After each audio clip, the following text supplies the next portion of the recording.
In today's video, I'm going to show you exactly how to use the Polygonal Lasso Tool in Adobe Photoshop to create clean, precise selections with straight edges.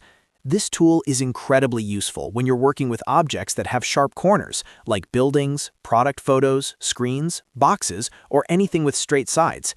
Instead of drawing a freehand selection like the normal lasso tool, the Polygonal Lasso Tool lets you place points, and Photoshop automatically connects them with perfectly straight lines. This makes your selections cleaner, faster, and much more accurate. If you find this tutorial helpful, make sure to hit the like button and subscribe to the channel for more simple Photoshop tutorials just like this. Alright, let's jump right into it. First, open your image in Adobe Photoshop. Once your image is open, go over to the toolbar on the left side of the screen. Look for the Lasso Tool icon. You can also quickly access it by pressing the letter L on your keyboard. Sometimes Photoshop will show the standard lasso tool by default, which allows you to draw freehand selections. To switch tools, right-click on the lasso tool icon in the toolbar. A small menu will appear showing three options: the lasso tool, the polygonal lasso tool, and the magnetic lasso tool. From this list, choose Polygonal Lasso Tool. Once selected, your cursor will change, and you're ready to start creating straight edge selections. Now, let's begin the actual selection process. Move your cursor to the edge of the object you want to select.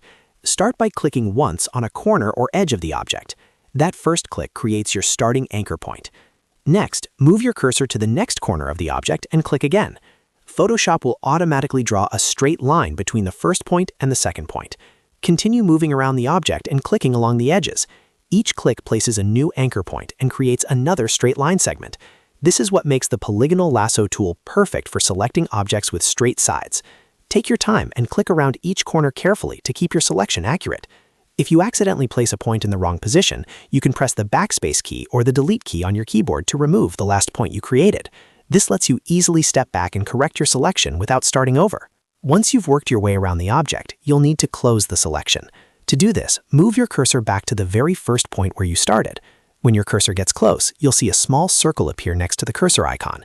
This indicates that Photoshop is ready to close the selection. Simply click on that first point and the selection will close automatically. You can also double-click to close the selection if you prefer.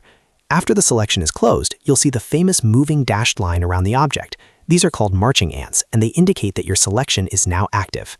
With the selection active, there are several things you can do. For example, if you want to remove the background around the object, you can simply press the delete key. If you want to copy the selected object onto a new layer, press Ctrl and J on your keyboard. Photoshop will instantly duplicate only the selected area onto a separate layer. Another powerful option is adding a layer mask. Layer masks allow you to hide or reveal parts of an image without permanently deleting anything, which is a much safer and more professional editing method. There are also a few useful shortcuts that can make working with the Polygonal Lasso Tool even easier. If you hold the Shift key while creating a new selection, Photoshop will add that new area to your existing selection. If you hold the Alt key, it will subtract from the selection instead. If you ever want to cancel the selection completely, simply press the Escape key. And as mentioned earlier, pressing Backspace or Delete will undo the last anchor point you created. The Polygonal Lasso Tool is especially useful for cutting out products, selecting buildings, isolating screens, and editing any object that has clear straight edges. Once you get comfortable placing anchor points around an object, you'll be able to create fast and very precise selections in just seconds. And that's how to use the Polygonal Lasso Tool in Photoshop. If this tutorial helped you, make sure to hit the like button and subscribe to the channel for more easy Photoshop guides and editing tips. Thanks for watching, and I'll see you in the next tutorial.